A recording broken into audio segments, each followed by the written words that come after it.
ان اللہ وملائکتہ یصلون علی النبی یا ایہا الذین آمنوا صلوا علیہ وسلموا تسلیما الصلاة والسلام علیک یا سیدی یا رسول اللہ وعلی آلک واصحابک یا سیدی یا حبیب اللہ الصلاة والسلام علیک یا سیدی یا سید المرسلین وعلى آلک واصحابک یا سیدی یا رحمۃ للعالمین۔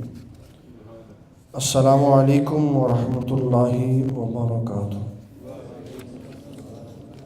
اللہ تعالیٰ جل مجدہ الکریم کے فضل و کرم، اس کی توفیق اور عنایت سے ابھی آپ سب معزز سامعین نے سورہ الصافات کی ابتدائی 6 آیات سماعت فرمائی ہیں، اور قسم ان کی جو صفے باندھے کھڑے ہیں، فالزاجرات زجرا، اور ان کی قسم کہ جھڑک کر چلائیں، فالتالیات ذکرا، اور اس کی قسم کہ جو تلاوت قرآن مجید کریں، ان الہکم لواحد، بے شک تمہارا معبود اللہ ایک ہے، رب السماوات والارض، جو زمین و آسمان کا مالک ہے، وما بینہما، اور جو کچھ ان کے درمیان ہے اس کا بھی مالک ہے، ورب المشارق، اور ساری مشرقوں کا بھی مالک اللہ ہے۔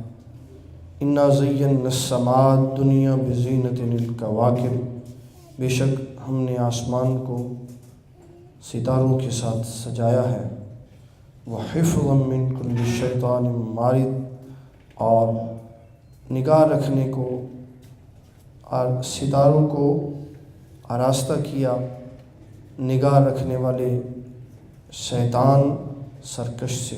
ایک ایک آیت مبارک ایک بڑا وسیع مضمون اپنے اندر لیے ہوئے۔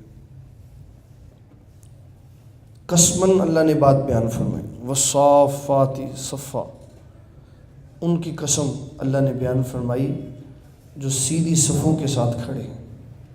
3 معانی اس کے مفسرین نے بیان کی، یا تو اس سے مراد فرشتوں کی صف ہے، یا اس سے مراد مسلمان نمازیوں کی صف ہے، یا اس سے مراد مجاہدین کی صف ہے۔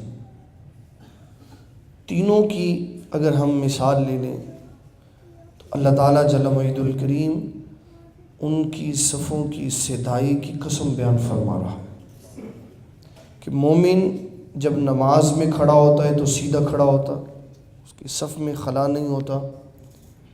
مومن جب میدان جہاد میں ہوتا ہے تب اس کی صف سیدھی ہوتی، اور تشبیہاً بات بیان فرمائی کہ مومن کی صف ایسے سیدھی ہوتی ہے جیسے فرشتوں کی صف سیدھی ہوتی ہے۔ اور ایک سبق بھی اس میں ہمیں دیا، بعض لوگ دوران نماز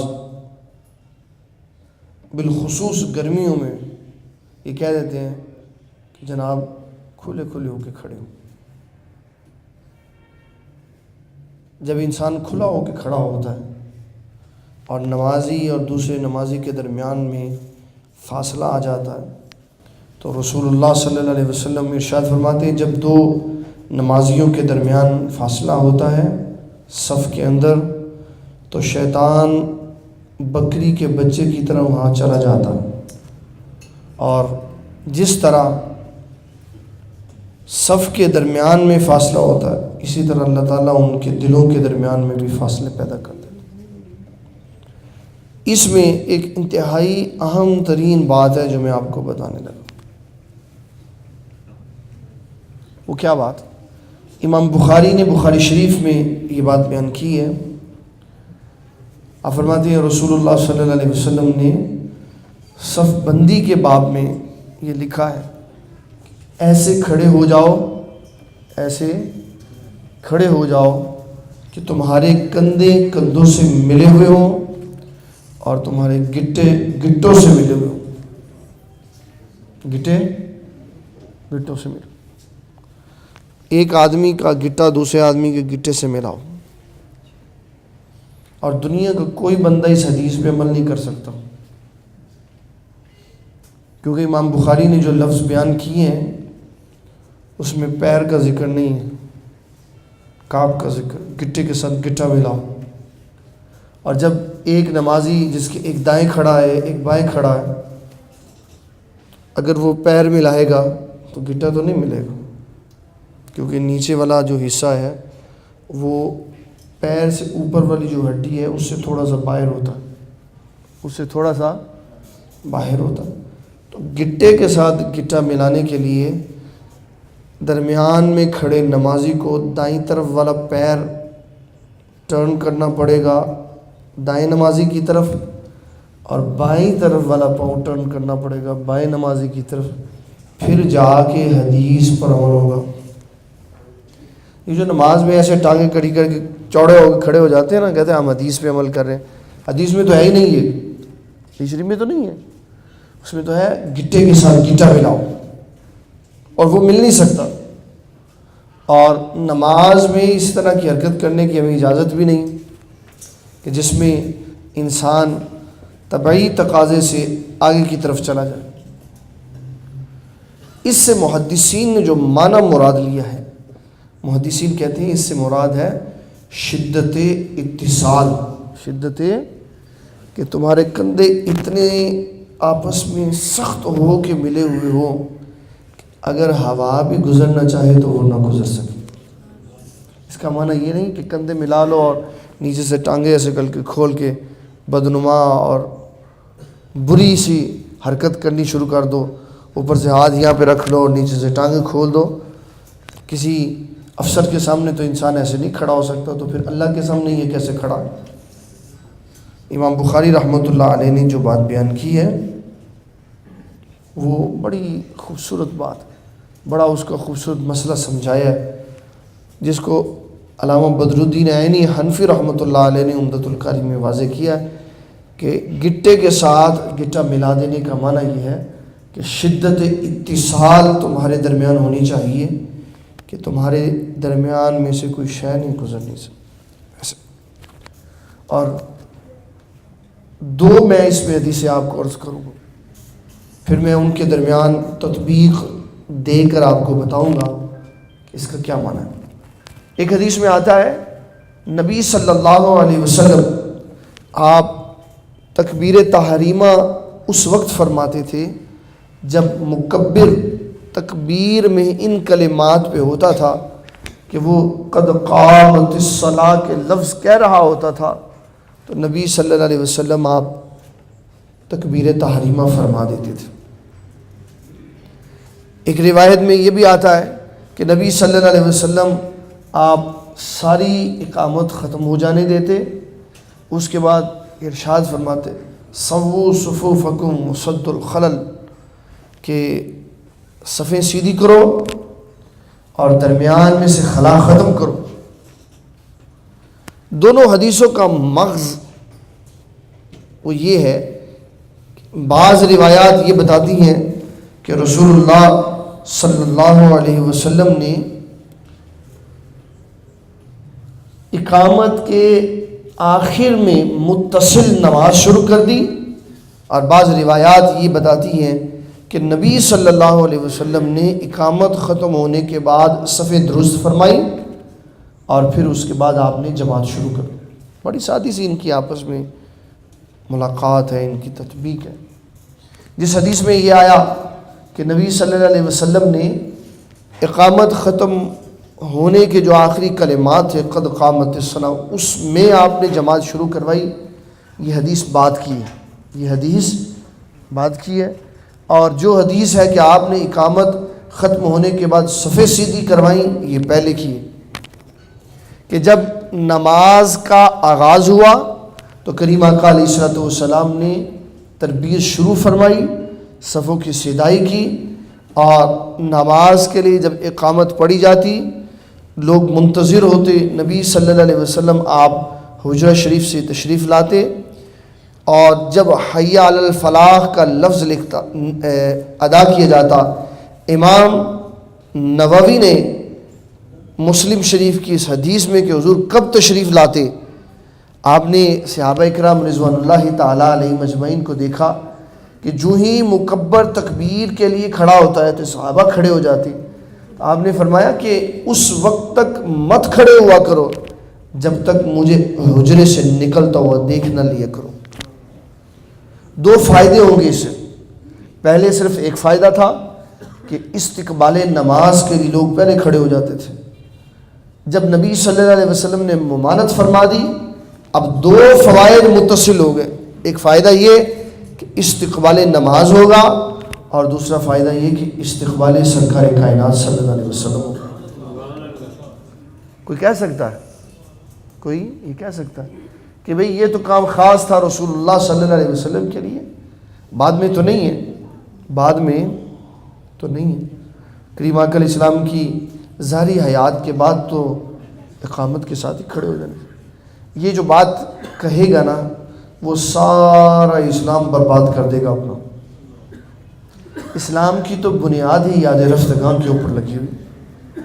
حج میں سیدنا ابو بکر صدیق رضی اللہ تعالیٰ عنہ آپ نے 3 چکر دوڑ کے لگائے کہ کہیں مشرک یہ نہ سمجھ لے کہ یہ بوڑھے ہو گئے، کہیں مشرک یہ نہ سمجھ لے کہ کھانے کو کم ملا، چہرے پہ پلاہٹ آ گئی، سرخی ختم ہو گئی، تو کہیں مدینے کے رہنے والے مکہ سے جانے کے بعد مدینے کی خشک زمین کی وجہ سے بوڑھے ہو گئے.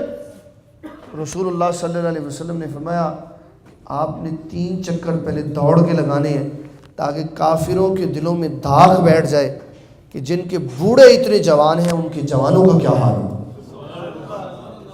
آج سوال یہ کیا جانا چاہیے کہ آج بھی ہم 3 پہلے چکر لگاتے ہوئے دوڑتے کیوں ہیں؟ آج کس کافر کے دل میں داغ بٹھانی ہے؟ میدان عرفات میں کیا لینے کے لیے جاتے؟ کس کی یاد مناتے ہیں وہاں؟ صفا مروہ کی صحیح پہ کون سی بی بی ہاجرہ کھڑی ہے جو اسماعیل کے لیے آج بھی پانی تلاش کر رہی ہے؟ اگر کام صرف وقت کے اوپر تھا تو نہ صفا مروہ کی صحیح ہونی چاہیے تھی، نہ طواف خانہ کعبہ کرتے ہوئے دوڑنا چاہیے تھا، اور نہ میدان عرفات میں اکٹھے ہونا چاہیے تھا، اور نہ جمرات کے اوپر شیطان کو کنکریاں مارنی چاہیے تھی. کیوں؟ یہ تو ایک خاص مقصد کے لیے تھا. لیکن اس مقصد کے ختم ہونے کے بعد بھی اللہ نے اس یاد کو زندہ رکھا کہ جب کوئی کنکر مارے گا، جب کوئی جمرات پہ کھڑے ہو کے بڑے شیطان کو، چھوٹے کو کنکر مارے گا تو اس کو ابراہیم کا چہرہ نظر آئے گا. جب کوئی صفا مروہ کی صحیح کرے گا تو اس کو بی بی ہاجرہ نظر آئے گی، اور جب کوئی طواف کرتے ہوئے دوڑے گا تو اس کو ابو بکر صدیق نظر آئیں گے. اور جب کوئی بندہ حی علی الفلاح کے وقت کھڑا ہوگا اور ایسے ہی خیال کرتے ہوئے بائیں طرف اپنا چہرہ گھمائے گا تو حضور صلی اللہ علیہ وسلم کا خیال سامنے آ جائے گا کہ صحابہ اکرام رضوان اللہ تعالیٰ علیہ مجمعین آپ نے نبی صلی اللہ علیہ وسلم سے سیکھا. آپ نے فرمایا اس وقت تک مت کھڑے ہوا کرو جب تک مجھے اندر سے نکلتا ہوا نہ دیکھ لو. یہ حدیث کے لفظ ہیں، جب تک مجھے نہ دیکھ لو مت کھڑے ہوا کرو. اس حدیث کی شرح میں امام نووی نے لکھا ہے کہ نبی صلی اللہ علیہ وسلم کب تشریف لاتے تھے؟ کہا جب مکبر تکبیر پڑھتے ہوئے حی علی الفلاح کا لفظ کہتا تو حضور تشریف لے آتے، ساتھ ہی سب کھڑے ہو کے استقبال کرتے، ساتھ ہی نبی صلی اللہ علیہ وسلم کا بھی استقبال ہو جاتا، ساتھ ہی صفیں بھی سیدھی ہو جاتی. پھر اس وقت نبی صلی اللہ علیہ وسلم ابتدا میں جب صفیں درست فرماتے، تکبیر ختم ہو چکی ہوتی، آپ نام لیتے، فلاں آپ آگے آ جائیں، اے فلاں، اے میرے پیارے صحابی تم تھوڑا سا پیچھے ہٹ جاؤ، تم آگے آ جاؤ، تم پیچھے ہٹ جاؤ. جب صفیں درست فرما لیتے اس کے بعد آپ تکبیر تحریمہ کہتے.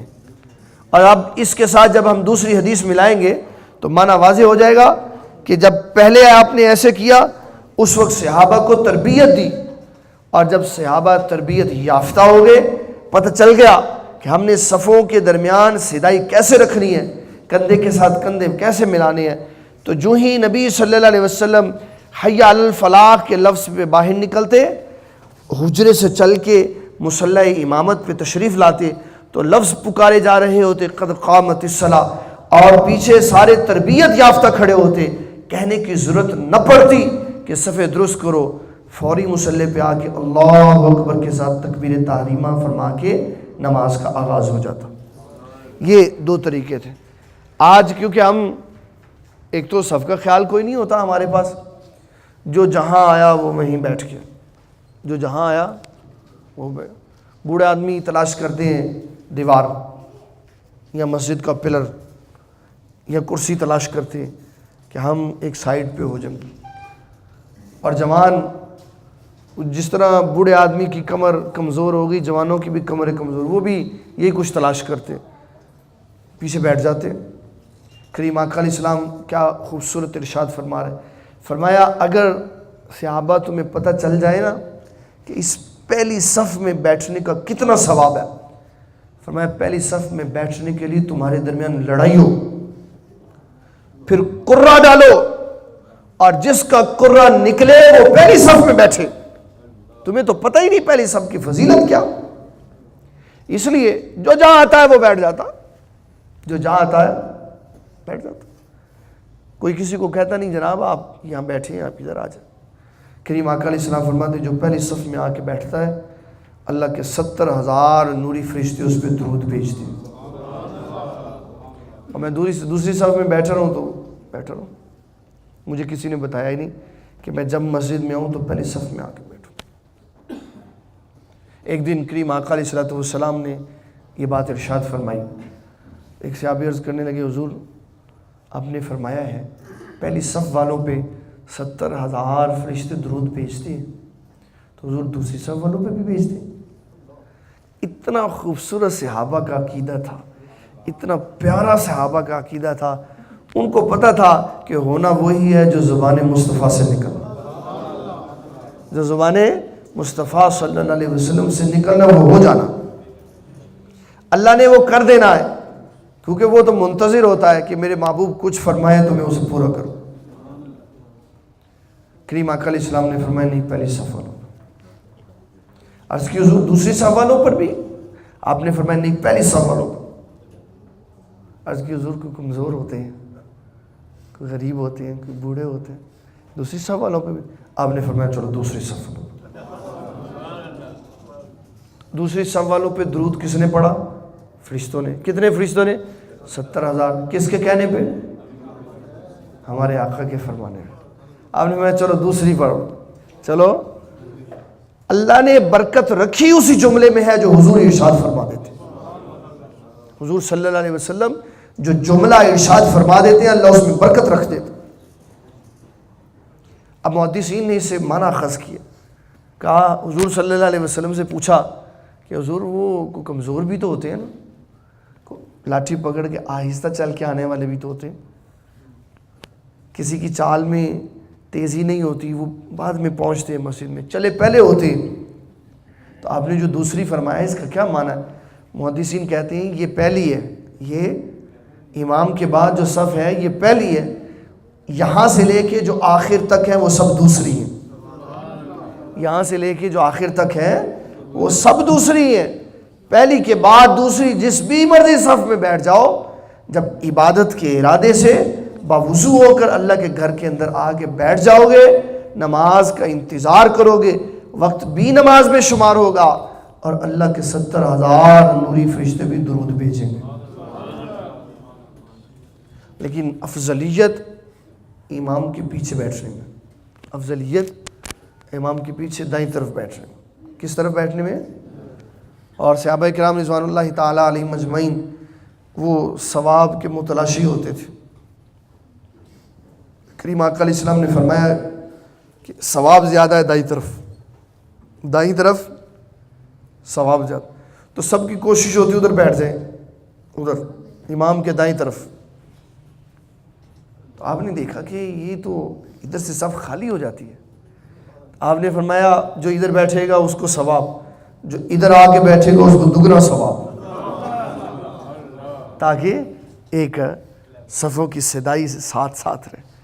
اور ہمارے آقا صلی اللہ علیہ وسلم کے صحابہ بھی نرالے انسان تھے، جو ساری دنیا میں سب سے زیادہ مخلص، سب سے زیادہ جانثار، سب سے زیادہ محبت کرنے والے اللہ کی بنائی ہوئی مخلوق میں انسان تھے، اللہ نے سب کو رسول اللہ کا صحابی بنا دیا، جو سب سے زیادہ پرخلوص تھے۔ اسلام نے ہمیں یہ بتایا، جب نبی صلی اللہ علیہ وسلم کے صحابہ کا ذکر کرو تو ادب و احترام سے کرو، محبت سے کرو، پیار سے کرو، چاہے وہ ابو بکر صدیق ہوں، عمر بن خطاب ہوں، عثمان غنی ہوں، علی المرتضیٰ ہوں، حضرت معاویہ ہوں، حضرت حسن ہوں، چاہے وہ عاشق قلبی ہو، جس صحابی کا ذکر کرو ادب و احترام سے کرو، کیونکہ رسول اللہ صلی اللہ علیہ وسلم نے فرمایا صحابی کالنجوم، صحابی کالنجوم فَبِأَيِّهِمْ اقتدیتم اہتدیتم، فرمایا میرے سارے صحابہ ستاروں کی طرح، میرے سارے صحابہ ستاروں، جس کے دامن سے بھی وابستہ ہو جاؤ گے وہ تمہیں جنت میں لے جائے۔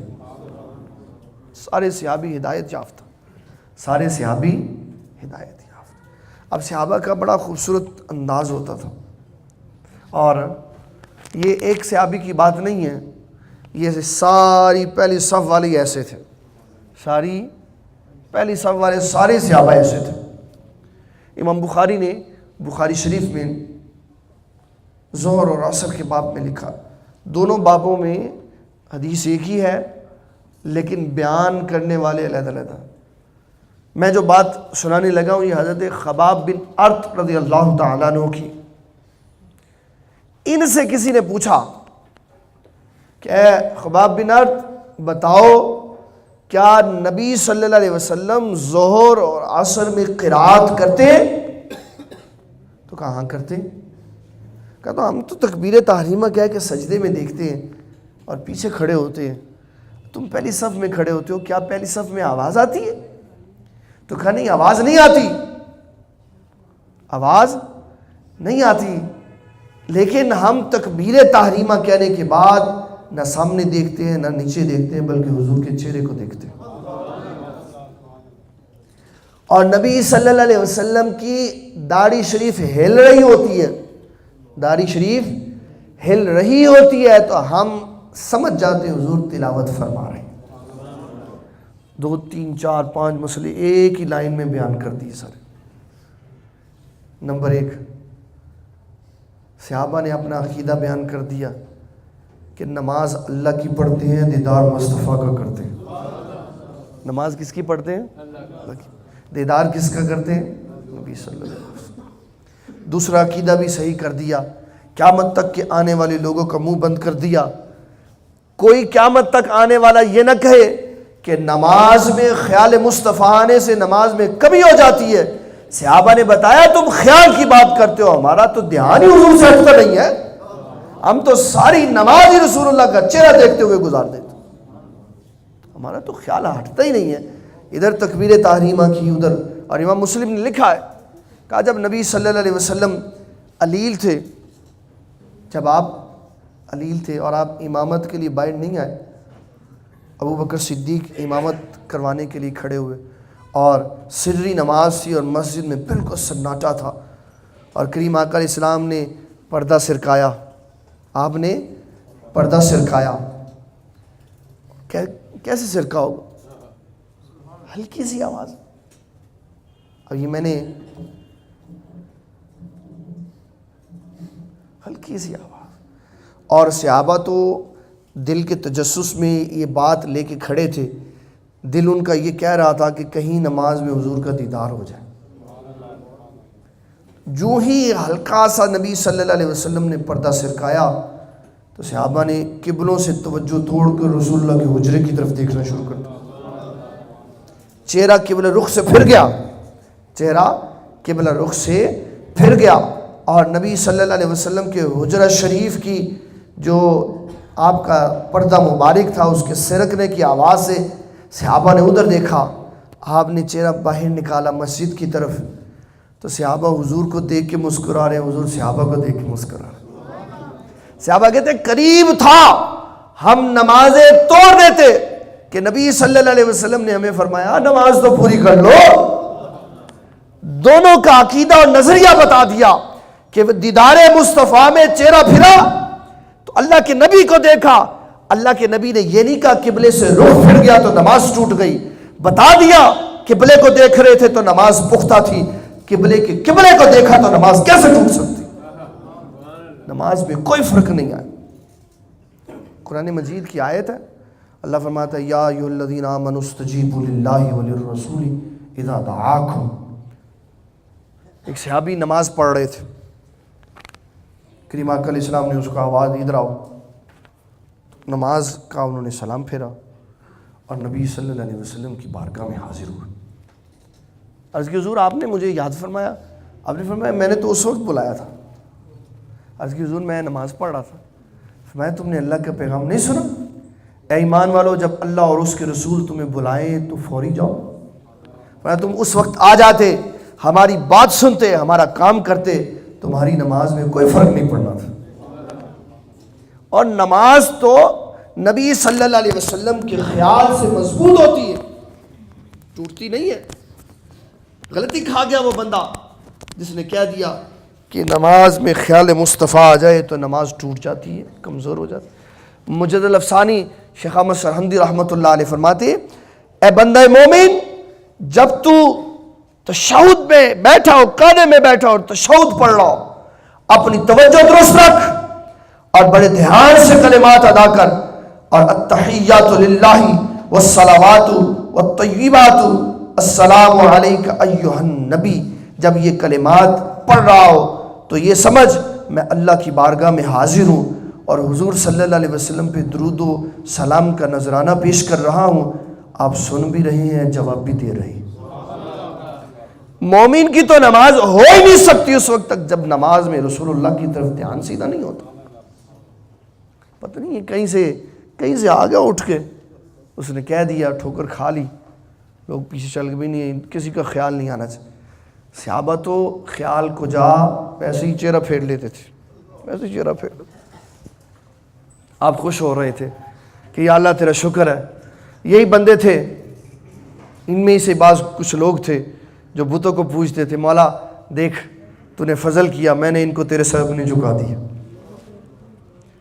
کریم آقا علیہ السلام آپ ادھر سے توجہ فرماتے تھے تو آپ نے صحابہ کی صفوں کو درست فرمایا۔ صحابہ کی حدیث شریف میں آتا ہے کہ آپ صف درست فرما رہے تھے تو آپ کے ہاتھ مبارک میں چھڑی تھی۔ عرب میں یہ رواج تھا، ہاتھ میں چھڑی رکھنا، عصا رکھنا، لاٹھی جس کو ہم وہ بوڑھے آدمی پکڑتے ہیں، یہ عرب میں رواج ہے، اور رواج میں کوئی حرج نہیں ہوتا، جوان بھی پکڑ لے، بوڑھا بھی پکڑ۔ اور عرب میں رواج کیوں تھا؟ عرب میں رواج اس لیے تھا کہ صرف اس لاٹھی کے وزن سے چلنا ہی مقصود نہیں ہوتا تھا، بلکہ لوگ اپنے جانوروں کے لیے اس سے پتے توڑتے تھے۔ اس کے آگے اتنا سا نیزہ لگا ہوتا تھا، جب وہ درخت پہ مارتے تو ٹانی ٹوٹ جاتی اور وہ پتے اپنے جانوروں کو کھلا دیتے۔ اور جب کہیں دور سفر پہ نکلتے، پانی موجود نہ ہوتا تو اس کے ذریعے نیچے سے وٹوانی بنا لیتے، استنجا کرنے کے لیے مٹی کے ڈھیلے بنا لیتے، اور جب نماز پڑھنی ہوتی تو اس کو زمین کے اندر گھاڑ کے سترا بنا کے اس کی نماز پڑھ لیتے تھے، تو اس سے بڑے فوائد حاصل کر لیتے تھے۔ تو یہ ایک انسان کے ضروریات کا حصہ تھا۔ تو آپ نے چھڑی پکڑی ہوئی تھی اور صحابہ کی صف درست فرما رہے تھے۔ جب آپ ایک صحابی کے قریب سے آئے نا تو وہ خود بخود جان بوجھ کے تھوڑا سا آگے ہو گئے، تو کریم آقا علیہ السلام نے چھڑی کے ساتھ ان کے سینے پہ یہاں چھڑی ماری اور میں پیچھے ہٹو، صف کو برابر کرو۔ وہ صف کو برابر کرنے کی بجائے باہر نکلا، کہیں گے حضور آپ نے مجھے چھڑی کیوں ماری؟ آپ نے فرمایا تمہاری صف سیدھی کرائی۔ کہا حضور مجھے یہاں درد ہوا ہے، مجھے یہاں درد ہوا۔ آپ نے چھڑی پکڑا دی، فرمایا یہ لے تو اپنا بدلہ لے لے۔ اللہ اکبر۔ آپ نے فرمایا یہ اپنا بدلہ لے لو۔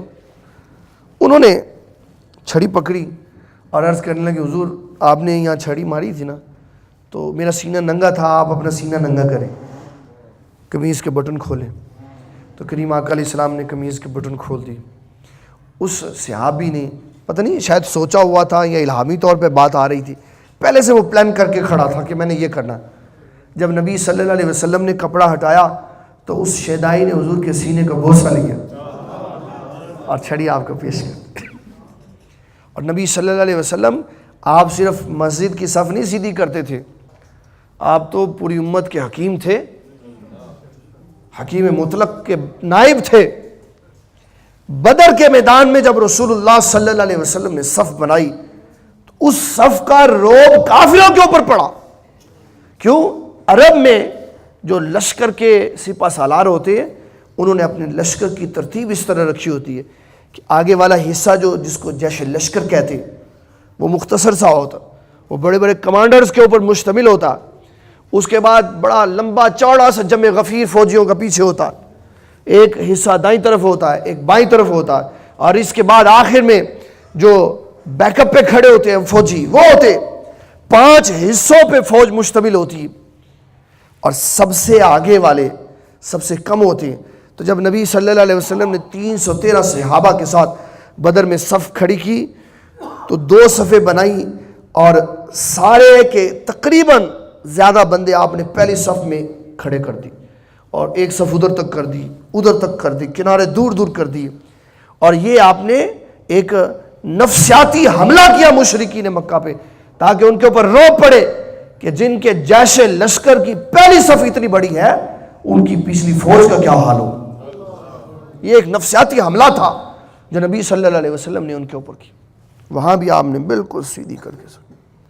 اللہ فرماتا ہے والصافات صفا, قسم ہے ان کی جو صفیں سیدھی کر کے کھڑے. یہ اللہ کا قرآن مجید کہہ رہا ہے. اسے چاہے مجاہد کی صف لے لو, چاہے مومن کی صف لے لو, چاہے فرشتوں کی صف لے لو. مومن جہاں پہ بھی کھڑا ہو اس کی صف ایسے ہی سیدھی ہوتی ہے جیسے فرشتوں کی صف سیدھی. پھر فرمایا والزاجرات زجرا. یہ آیت میں نے ویسے خلاصتاً بیان کی, بڑا لمبا سا اس میں مضمون ہے. دوسرے نمبر پر فرمایا فالزاجرات زجرا, قسم ان کی جو جھڑک کے چلاتے ہیں. جو جھڑک کے, اس کے بھی کئی معنی. نمبر 1 اس کا معنی, اس سے مراد فرشتے ہیں. اس سے مراد فرشتے جو ہواؤں اور بادلوں کو جھڑک کے چلاتے ہیں, حکم دیتے ہیں اب ادھر جا, اب ادھر جا, اب وہاں برسا, وہاں برسا. اور اس سے مراد مصلح مومن مبلغ ہے جو اپنی رعایا کو ڈان ڈپٹ کر دین اسلام کے راستے پہ چلاتا. اس سے مراد باپ ہے, اس سے مراد محلے کا بڑا معزز شخص ہے, اس سے مراد قوم کا سربراہ ہے, اس سے مراد ملک کا اور سلطنت کا مالک ہے جو اپنی رعایا کو دین اسلام کی طرف جھکا کے اللہ کی بارگاہ میں لاتا. باپ جو صبح صبح بیٹے کو ڈان ڈپٹ کے اٹھاتا, پتر چل اسکول جا, میں نے فیس دی ہوئی ہے, چل اٹھ جا, دکان پہ جا, دکان پہ ٹائم سے جائے گا تو رزق حلال کمائے گا نا. ماں صبح صبح اٹھ کے کھانا تیار کر کے دیتی ہے, میرے بیٹے نے کام پہ جانا ہے. اور جب 1 گھنٹہ پہلے نماز فجر کا ٹائم ہوتا ہے تو نہ باپ کو خبر ہوتی ہے نہ ماں کو خبر ہوتی. میں اکثر یہ بات کہتا ہوں کہ یہ جو ہماری مسجدوں کا آپ حشر دیکھتے ہیں نا کہ 4 کنال پہ مسجد بنی ہوئی, 8 کنال پہ مسجد بنی ہوئی, 10 کنال پہ مسجد بنی ہوئی, اور سینکڑوں صفے, اور نمازی کتنے؟ 1 صف کے. نمازی کتنے؟ 1 صف. اور جب عید الفطر آئی, عید الاضحیٰ آئی تو وہی 1000 صفوں کی مسجد چھوٹی پڑ گئی. کدھر سے آئے نمازی؟ کدھر گئے تھے؟ سارے یورپ چلے گئے تھے, سارے دبئی, انگلینڈ اور سعودیہ عمرہ ادا کرنے کے لیے چلے گئے تھے. کدھر گئے تھے؟ ہمارے مسجدوں کے لوگ جو مسجد میں نماز کے لیے اکٹھے نہیں نہ ہوتے تو یہ قصور ہے ہمارے گھر میں موجود خواتین کا, ماؤں کا, بہنوں کا, بیویوں کا, جو اپنی ضرورت کے لیے اپنی آنکھیں ماتھے پہ رکھ کے سارا کچھ کروا لیتی ہیں, لیکن جب دین کی بات آتی ہے تو کہتے ہیں کوئی گل نہیں, تھکیا ہوا. کوئی گل نہیں تو کیا؟ اگر معاشرے کی ماں سخت ہو جائے نا، اگر شوہر کی بیوی سخت ہو جائے، بہن سخت ہو جائے، اور وہ یہ تہیہ کر لے اگر یہ نماز جماعت سے نہیں پڑھے گا ہم اس کو کھانا نہیں دیں گے، تو یقین مانے ہماری مسجدیں دوبارہ بھر جائیں۔ ماں نہیں کہتی کہ کوئی بات نہیں، اندھیرا ہے، تھکا ہوا ہے، رات کو لیٹ آیا تو سویا نہیں، تو گھنٹے کے بعد جب اسکول لگے گا تو یہی ماں تھپڑ مار کے اٹھائے گی کہ جا اسکول جا، پیسے دیے ہوئے۔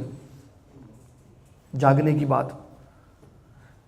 کریم آقا علیہ السلام فرماتے ہیں قیامت والے دن اللہ ایک عورت کو بلائے گا اور اس کو کہے گا حساب و کتاب دے۔ فرشتے اس کی کتاب لے آئیں گے، اللہ اس کو پڑھ کے سنائے گا، فرشتوں سے فرمائے گا اس کو جہنم کی آگ میں پھینک دو۔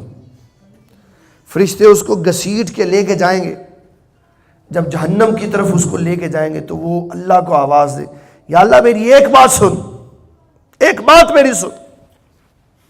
اللہ فرشتوں سے کہے گا ٹھہر جاؤ، اس کو کہنے دو کیا کہنا چاہتے۔ فرشتے اسے چھوڑیں گے، وہ اللہ سے عرض کرے گی یا اللہ میرے باپ کو بلا۔ نبی صلی اللہ علیہ وسلم فرماتے ہیں اللہ اس کے باپ کو بلائے گا، وہ کہے گی یا اللہ میں دنیا میں ناکام ہو گئی، میرے اعمال اچھے نہیں تھے، میں نے اپنے حسن و جمال کی حفاظت نہیں کی، اس لیے تو مجھے دوزخ میں پھینک رہا ہے، اور یہ میرے گھر کا سربراہ تھا، یہ میرا مالک تھا، یہ میرا والی وارث تھا، اس نے کبھی مجھے ہدایت کی بات نہیں کی، اس کو میرے ساتھ دوزخ میں پھینک۔ اللہ فرمائے گا اس کے باپ کو بھی لے جاؤ۔ پھر اس کا باپ اس کے ساتھ گھسیٹے گا، فرشتے اس کو لے کے گھسیٹیں گے، تو وہ کہے گی یا اللہ ایک اور بات سن، میرے شوہر کو بھی بلا۔ اس کو بلایا جائے گا، یا اللہ یہ مجھے دھمکی ہر بات پہ دیتا تھا کہ تو نے میرا یہ کام نہ کیا تو میں تجھے طلاق دے دوں گا، تو اس نے کبھی مجھے اللہ تیری عبادت کے لیے دھمکی نہیں دی، کبھی اس نے مجھے پردے کے لیے دھمکی نہیں دی، کبھی مجھے گھر کے اندر رہنے کے لیے اس نے دھمکی نہیں دی، کبھی تیری عبادت کے لیے اس نے مجھے دھمکی نہیں دی، اگر دی ہوتی تو آج میں ناکام ہو کے دوزخ میں نہ جا رہی ہوتی۔ یا اللہ اگر تو نے مجھے دوزخ میں پھینکنا ہے تو میرے شوہر کو بھی میرے ساتھ پھینک۔ اللہ فرمائے گا ٹھیک ہے اس کو بھی ساتھ لے جاؤ۔ کتنے چلے گئے بندے؟ باپ چلا گیا، شوہر چلا گیا، پھر وہ اللہ سے کہے گی یا اللہ میرا بھائی رہ گیا ابھی اس کو بھی بلا، یا اللہ میرا بیٹا رہ گیا اس کو بھی بلا۔ اور رسول اللہ صلی اللہ علیہ وسلم فرماتی ہے ایک جہنم میں جانے والی عورت اپنے ساتھ 4 بندوں کو لے کے جہنم میں جائے گی۔ یہ جو میرا وجود ہے یہ جہنم کا ایندھن بن رہا، اگر میرے تحت میرے گھر میں میری بیوی ہے، میری بیٹی ہے، میری بہن ہے، میری ماں ہے، میں اس کو دعوت و تبلیغ کر سکتا ہوں، نہیں کرتا تو یقین مانے یہ میرا جسم دوزخ کی آگ کے لیے تیار ہو۔ وہ جب دوزخ کی آگ میں جائے گی تو مجھے ساتھ لے کے جائے گی، چھوڑ کے نہیں جائے گی۔ کیوں؟ میں اپنا حق نہیں ادا کر رہا، صرف بیوی کو نان و نفقہ دے کے، بچوں کو ضروریات زندگی دے کے ہماری ذمہ داری پوری نہیں ہے، ہمیں ان کو اسلام کے اوپر زبردستی لانا پڑے گا۔ کیوں رسول اللہ نے فرمایا صلی اللہ علیہ وسلم، فرمایا جب بچہ 7 سال کا ہو تو پیار سے نماز پڑھو، اور جب 10 سال کا ہو تو تھپڑ مار کے نماز پڑھو۔ اسلام تو کسی کو مارنے کی اجازت ہی نہیں دیتا، تو کیوں بیٹے کو تھپڑ پڑھوایا اس نے؟ تاکہ اس کے رگ و ریشے میں نماز کی محبت بیٹھ جائے۔ اتنے بڑے بڑے نوجوان ہم ہو جاتے، سارے کام کرتے نماز نہیں پڑھتے، کوئی نہیں کہتا، کوئی نہیں کہتا۔ میں آپ کو یہ سچی بات بتانے لگا ہوں، بالکل صحیح۔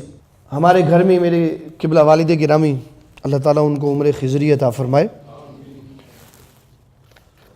رات 1 بجے آئیں، 2 بجے آئیں، 3 بجے آئیں، جب مرضی آئیں، بالکل نماز کے ٹائم پہ ریڈی ہو کے بیٹھے ہوتے، اور ہم تاخیر سے نکلے اور وہ دروازے سے باہر ہو تو زور سے دروازہ مارتے ہیں۔ کیوں؟ وہ اپنے رویے سے یہ بتانا چاہ رہے ہیں کہ تمہاری تاخیری دیر سے گھر نکلنا یہ مجھے پسند نہیں، کیونکہ نماز میں تاخیر ہو رہی۔ حالانکہ انہیں پتہ ہم نے نماز پڑھنی، پتہ ہے ان کو نماز پڑھنی، اس کے باوجود جب باپ ایسا سخت ہوگا نا، اپنی اولاد کو عبادت کے معاملے میں کوئی کمپرومائز نہیں، تو یقین مانے ہماری مسجدیں بھر جائیں۔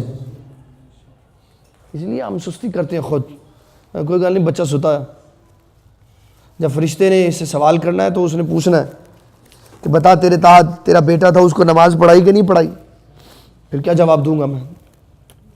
اس لیے جس طرح ہم اپنی اولاد کے حقوق ادا کرتے ہیں ان کی زندگی اور مستقبل کی بہتری کے لیے، اسی طرح ماں باپ عبادت کے معاملے میں اپنی آنکھیں یہاں سے اٹھا کے ماتھے پہ رکھ لیں، کچھ نہیں بگڑتا، کچھ بھی نہیں بگڑتا، صرف یہ ہوگا آپ کی اولاد سنور جائے گی، آپ کی اولاد سنور جائے گی۔ نبی صلی اللہ علیہ وسلم نے اپنے چھوٹے چھوٹے نواسوں کو، حسن اور حسین کو نماز کا عادی بنایا۔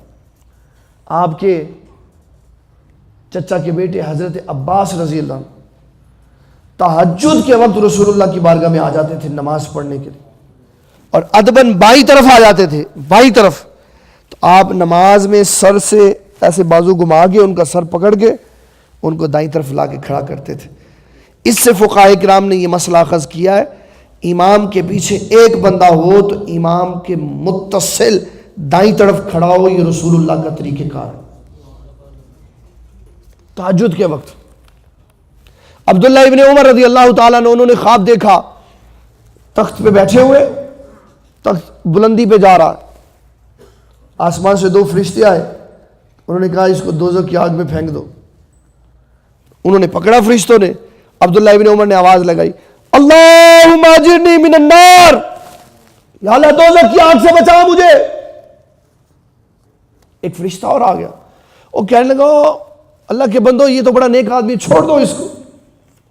انہوں نے پھر تخت پہ بٹھا دی۔ اپنی ہمشیرہ ام المومنین سیدہ حفصہ سے عرض کرنے لگے، باجی جان آپ نبی صلی اللہ علیہ وسلم سے یہ ذرا مجھے پوچھ دیں اس خواب کی تعبیر کیا؟ آپ نے فرمایا عبداللہ ابن عمر سے کہو اگر یہ چاہتا ہے جس طرح اس نے اپنے آپ کو ہوا میں اڑتے ہوئے دیکھا ہے، اگر یہ چاہتا ہے اللہ اس کے درجات بھی بلند فرما دے تو کہا اس کو کہو کہ نماز تہجد پڑھے۔ کیا کرے؟ نماز تہجد پڑھے۔ آپ کہہ دیتے آرام سے سویا رہے۔ عبادت کی طرف بندوں کی توجہ کی۔ ایک بندے نے رسول اللہ صلی اللہ علیہ وسلم کی بارگاہ میں حاضر ہو کر عرض کی، حضور میں اپنے دل میں یہ حسرت رکھتا ہوں کہ مجھے قیامت والے دن آپ کا قرب ملے، آپ کا قرب ملے۔ ہم آدھی حدیث سناتے ہیں، نبی صلی اللہ علیہ وسلم نے فرمایا تو فکر نہ کر، تو مجھ سے محبت کرتا ہے، جہاں میں ہوں گا وہاں تو ہوگا۔ یہ آدھی حدیث ہے۔ آپ نے اس کو جو جملہ ارشاد فرمایا وہ اصل مغز حدیث تھا۔ آپ نے فرمایا سجدوں کی کثرت کر کے میری مدد کر تاکہ قیامت والے دن تو میرے ساتھ کھڑا۔ اس کو لاپرواہ نہیں کیا کہ تو میرے سے محبت رکھتا ہے تو کافی ہے، جہاں میں موجود ہوں گا وہاں تو موجود ہوگا۔ آپ نے فرمایا سجدوں کی کثرت کر کے میری مدد کر، تو جتنے زیادہ سجدے کرے گا اللہ تجھے اتنا میرے قریب کھڑا کر دے۔ ہم نے سنائی باتیں، بس جی کلمہ شریف پڑھ لیا تو جنت میں چلے گی۔ جنت تو بہت دور ہے پیارے بھائی، بہت دور ہے۔ عالم برزخ ہے، پھر عالم معاشر ہے، عالم معاشر میں حساب و کتاب ہے، نماز ہے، روزہ ہے، حج ہے، زکوٰۃ ہے، صدقات ہیں، گالی گلوچ کی ہوگی اس کا بدلہ ہے، زیادتی کی ہوگی، بدنگاہی کی ہوگی، جو جو کیا ہوگا اس کے بدلے، پھر وہاں کامیابی، پھر میزان کے اوپر اعمال تولے جائیں گے، پھر حوض کوثر ہے، پھر پل صراط ہے، پھر پل صراط سے گزرنا ہے۔ پھر اللہ فرماتا ہے جو پل صراط سے گزر گیا وہ کامیاب نہیں ہے، نا وہ یہ نہ سمجھے کہ میں کامیاب ہوں۔ تو یا اللہ پھر کامیاب کون ہے؟ فرمایا وہ ادخل الجنت فقد فاز، کامیاب وہ ہے جو جنت کے دروازے سے اندر چلا جائے، اس کو کامیاب کہہ سکتے۔ ہمارے پاس تو کوئی سرٹیفکیٹ نہیں لکھا ہوا، ہم نے کس بنیاد پہ لوگوں کو بے فکر کر دیا کہ بھائی نمازیں نہ پڑھو، روزے نہ رکھو، حج نہ کرو۔ حضرت سیدنا ابو ہریرہ رضی اللہ تعالی عنہ آپ فرماتے ہیں کریم آقا علیہ السلام ایک دن ہمارے پاس بیٹھے ہوئے تھے، آپ وہاں سے اٹھے اور اٹھ کے آپ کہیں چلے گئے۔ ابو ہریرہ فرماتے ہیں مجھے بڑی پریشانی ہوئی کہ کریم آقا علیہ السلام کہیں چلے گئے۔ کہا میں بھی حضور پاک صلی اللہ علیہ وسلم کے پیچھے چلا گیا، تو ان کو کس نے بتایا تھا کہ حضور پاک ادھر گئے؟ یہاں سے ایک بندہ باہر نکلے، دائیں چلا جائے یا بائیں چلا، مجھے کیا پتہ ہے کل؟ صحابہ کو پتہ ہوتا تھا. صحابہ کہتے تھے نبی صلی اللہ علیہ وسلم جس راستے سے گزرتے تھے وہ راستہ خود بتاتا تھا کہ حضور ادھر گئے. کہا کیسے بتاتا تھا؟ کہا ادھر سے حضور کی مہک آ رہی ہوتی تھی، پتہ چل جاتا تھا حضور ادھر تشریف لے. اب ہوا کیا؟ حضرت ابو ہریرہ فرماتے ہیں میں حضور صلی اللہ علیہ وسلم کی خوشبو کے پیچھے چلتا چلتا ایک باغ کے قریب آیا. پھر میں نے اس باغ کا چکر لگایا، دروازہ کوئی نہیں نظر آیا، ایک سوراخ تھا جس کے اندر سے پانی نکل رہا تھا. فرماتے ہیں میں ایسے جسم سکیڑ گئے، وہاں سے اندر چلا گیا. باقاعدہ لفظ بیان کیے کہ میں نے ایسے اپنے جسم کو سکیڑا جیسے لومڑی کہیں داخل ہونے کے لیے اپنے جسم کو سمیٹتی ہے. اندر گیا تو حضور صلی اللہ علیہ وسلم تشریف فرما تھے. عرض کی حضور آپ یہاں تشریف فرمائے، میں تو آپ کو تلاش کر رہا تھا، اور حضور میں بڑی مشکل سے اندر آیا ہوں، حضور میں بڑی مشکل سے آیا ہوں، دروازہ نہیں مل رہا تھا، تو میں اپنے جسم کو ایسے سکیڑ کے تو اندر آیا ہوں. آپ نے فرمایا ابو ہریرہ ادھر باہر چلے جاؤ دروازے پہ. آپ نے دروازے کی نشاندہی کی کہ کہاں ہے؟ فرمایا دروازے پہ چلے جاؤ، جو بندہ آئے نا اس کو ہماری طرف سے خوشخبری سناؤ. جی حضور کیا خوشخبری؟ فرمایا اس کو کہو کہ اللہ کے نبی صلی اللہ علیہ وسلم نے فرمایا جو لا الہ الا اللہ پڑھ لے گا، یعنی لا الہ الا اللہ سے مراد پورا کلمہ لا الہ الا اللہ محمد الرسول اللہ پڑھ لے گا، وہ جنتی ہے. وہ کیا ہے؟ جنتی. پہلا بندہ ہی حضرت سیدنا عمر بن خطاب آ گئے، پہلا بندہ ہی. اور حضرت سیدنا ابو ہریرہ رضی اللہ عنہ نے بات سنائی تو آپ نے ایک گھوسا مارا ابو ہریرہ کو، اور عمر بن خطاب کے بازو کی قوت، ابو ہریرہ وہ دور جا چکے اور وہ تکلیف کی کراہٹ سے کہنے لگے عمر کیوں مارا ہے؟ کہا یہ کیا کر رہے ہو تم؟ کہا میں خود تو نہیں کھڑا، حضور پاک نے مجھے کھڑا کیا. کہا چلو میرے ساتھ میں ابھی پتہ کر لیتا ہوں. اور عمر بن خطاب رضی اللہ تعالیٰ عنہ کا نبی صلی اللہ علیہ وسلم سے جو گفتگو کا انداز تھا نا وہ اتنا پیارا تھا، اتنا محبت والا تھا، ایسے لگتا تھا کوئی جانثار سامنے کھڑا. آپ دیکھتے تھے جب نبی صلی اللہ علیہ وسلم جلال میں تو ایسے ہاتھ باندھ کے دست بدستہ کھڑے ہو جاتے اور کہتے آمنت باللہ ربا وبالاسلام دینا وبمحمد صلی اللہ علیہ وسلم نبیا ورسولا. حضور ہم اللہ کے رب ہونے، اسلام کے دین ہونے اور آپ کے نبی اور رسول ہونے پہ راضی ہیں. حضور بس کرتے ہیں، ایسے محبت سے وہ بات کرتے ہیں. عمر بن خطاب گئے، عرض کی حضور یہ آپ نے ارشاد فرمایا، یہ جو کہہ رہا ہے؟ آپ نے فرمایا ہاں. عرض کی حضور شفقت فرمائے یہ پیغام نہ لوگوں کو سنائے. فرمایا عمر کیوں؟ کہ حضور لوگ عمل کرنا چھوڑ دیں گے، لوگ عمل کرنا چھوڑ دیں. تو آپ نے ابو ہریرہ سے فرمایا ٹھیک ہے، منع کر دی. کیا ہمیں کیا سبق دیا کہ ممبر پہ بیٹھ کے جنت نہیں بانٹو، جنت کے سرٹیفکیٹ مت دو، لوگوں کو عبادت کی طرف ان کی توجہ کرواؤ. جب وہ عبادت کی طرف ہوں گے ان کا راستہ سیدھا ہوگا، وہ اللہ کے قریب ہوں گے، اللہ ان پہ انوار و تجلیات کرے گا تو خود ہی اللہ ان کو جنت میں داخل فرما دے. بے عمل نہیں کرنا چاہیے لوگوں. باجی کلمہ پڑھ لیا، یہ بات بڑی ہے جی. یہ بات حضرت ابوبکر صدیق کو تو نہیں پتا تھا، ان کو تو رسول اللہ نے فرمایا کیا کہ فرمایا، عثمان غنی کو کیا کہ فرمایا.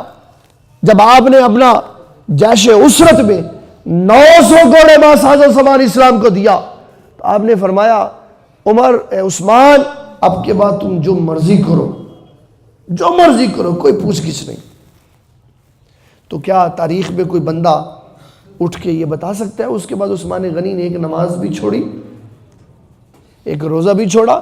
بلکہ تاریخ گواہ اس بات کی جس دن عثمان غنی رضی اللہ تعالیٰ عنہ کے گھر کا محاصرہ ہوا اور بدھ والا دن جب آیا تو نبی صلی اللہ علیہ وسلم کی وفات کے کئی سال کے بعد کی یہ بات، کھڑکی سے آپ نے اپنا دیدار کروایا عثمان غنی کو اور فرمایا عثمان پریشان تو نہیں ہو؟ حضور نہیں ہوں. فرمایا اگر تم پریشان ہو تو ہمیں بتاؤ، یہ تم پہ بلوا ہے، یہ مصیبت تمہارے اوپر کھڑی ہے، ایک لمحہ لگے گا ساری مصیبت ختم ہو جائے گی. اگر چاہتے ہو تو مصیبت ختم کر دیتے ہیں، اور اگر پسند کرتے ہو تو کر روزہ ہمارے ساتھ آ کے افطار کر لیں. وہ آخری دن جمعرات کا دن جب آپ کو شہید کیا، اس دن بھی آپ روزے کے ساتھ تھے۔ آپ نے تو کبھی یہ نہیں کہا کہ مجھے جنت کی خوشخبری ملی ہوئی ہے، میں تو جنتی ہوں، میں چھوڑ، تو میرے پاس تو کوئی سرٹیفکیٹ نہیں، پھر میں کیوں چھوڑوں؟ ہمیں اپنا طرز زندگی بدلنا پڑے گا، اپنے آپ کو اور اپنے گھر والوں کو دین اسلام کے ماحول میں لانا پڑے گا، اسلامی تعلیمات سیکھنی پڑے، جہاں علم اور حکمت کے چشمے پھوٹتے ہیں، جہاں علم و حکمت کی برسات ہوتی ہے، وہاں جا کے علم سیکھنا پڑے گا تاکہ ہم بدل سکیں، ہماری اولادیں سنور سکیں، ہمارے گھر والے سنور۔ اللہ تعالی ہمیں استقامت کے ساتھ اپنی عبادت کرنے کی توفیق عطا فرمائے۔ وما علینا الا البلاغ المبین۔